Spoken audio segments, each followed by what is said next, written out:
The modern digital landscape is currently defined by its massive scale. 27 million stolen network credentials recovered in 1 week, $5 billion lost to crypto scams in a single year, and thousands of low-effort clone games cluttering the storefronts where we spend our time. For over a decade, the tech industry prioritized relentless user growth. Success meant expanding as fast as possible, often leaving the security and quality of the ecosystem to manage itself. This week, that expansionist mindset hit a wall. From Sony purging its store, to Europol dismantling malware networks, and the FBI tracking blockchain fraud, major institutions are simultaneously shifting their focus toward internal cleanup. The era of unchecked growth is being replaced by a period of manual, high-stakes curation. Sony is leading this shift in the consumer space by actively removing nearly 1,000 shovelware titles from the PlayStation Store. These are games often built with ready-made assets and minimal effort, designed to clutter the store and profit from easy achievement hunters. This hardware is the centerpiece of Sony's new strategy: elevate the quality of the platform to justify its place in the market. As Rockstar prepares to launch GTA 6, Sony is already claiming the PS5 will offer the game's best performance.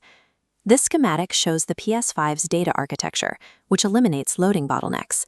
By streaming assets directly from the SSD to the processor, Vice City loads without interruption. Sony is also leaning into sensory hardware. Haptic feedback and 3D spatial audio are marketed as mandatory for a high-end experience, creating a gap between premium titles and low-quality noise. For platform holders, protecting user trust now means actively removing the low-end clutter to ensure the premium experiences stand out. In the enterprise sector, this cleanup takes the form of shutting down the infrastructure used by international criminal networks. Operation Endgame, led by Europol, with support from companies like Microsoft, recently targeted the Amade and Steel Sea malware families. This wasn't just a patch, it was a coordinated strike on the servers that power these networks. This diagram illustrates the ransomware production pipeline. Malware like Steel Sea handles the initial infection and credential theft. Once that data is secured, it clears the way for the final, more profitable stage, deploying the ransomware itself. The operation successfully recovered 27 million stolen credentials and led to the physical seizure of the command and control servers that managed the infections. This trend toward active defense is visible elsewhere in the sector. Federal agencies were recently ordered to patch a critical zero-day vulnerability in Cisco networking products within a 48-hour window. The flaw allowed attackers to gain root-level control over a network's traffic management. By forcing immediate updates, authorities are attempting to close doors before threat actors can exploit them. Securing global infrastructure now relies on dismantling criminal tools at the source rather than relying solely on firewalls. The cryptocurrency sector is currently the highest-stakes arena for this new era of accountability. Historically, the space operated as a haven for anonymous transactions and unregulated schemes. That anonymity is fading as federal law enforcement increases its reach into blockchain ecosystems.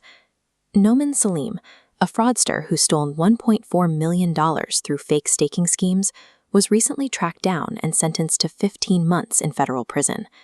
Modern analytical tools allow investigators to follow the movement of stolen assets through decentralized exchanges, removing the protection that once made crypto fraud difficult to prosecute.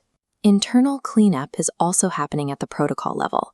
The Ethereum Foundation, represented here by co-founder Vitalik Buterin, recently announced layoffs and a structural reorganization to reduce bureaucratic bloat.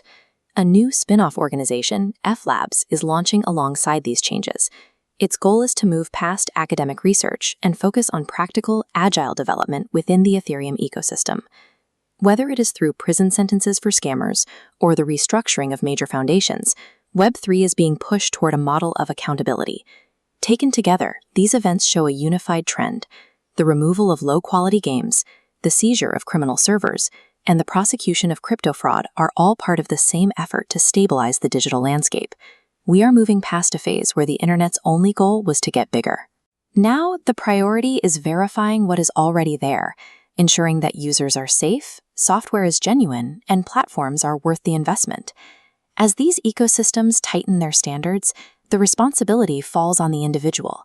Protecting your data now requires updating systems immediately, verifying your sources, and recognizing that the era of the unregulated internet is coming to an end.